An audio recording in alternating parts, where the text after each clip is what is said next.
sydd wedi dod i'r amlwg heddiw bod pres yr elusen awyr las yn talu am strategaeth ymgysylltu a staff bwrdd iechyd Betsy Cadwaladr.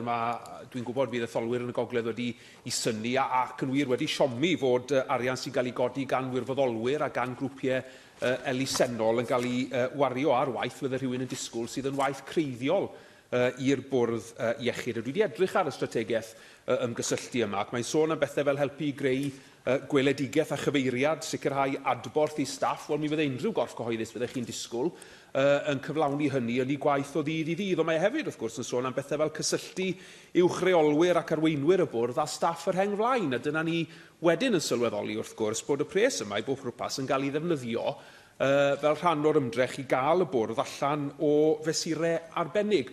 Mae lefel y gwariant hefyd yn mynd i beri syndod i nifer. Rwy'n i gyd, wrth gwrs, yn gefnogol i'r 5,000 ar hugain sydd wedi cael ei godi tuag at offer monitro'r galon, yr 20,000 ar gyfer offer ffisiotherapi a 75,000 o bunnau ar gyfer prynu wigiau i gleifion canser. Ond da ni'n sôn fan hyn am 450 o filoedd o bunnau. Da ni hefyd yn nodi, wrth gwrs, bod aelodau bwrdd iechyd Betsy Cadwaladr yn ymddiriedolwyr ar awyr las. Felly dwi yn teimlo bod angen datganiad gan y gweinidog iechyd mewn ymateb i hyn ac a ydy Llywodraeth Cymru yn teimlo bod hi'n iawn bod y bwrdd yn dibynnu ar bres elusennol i bob pwrpas i gael ei hunain allan o fesurau arbennig.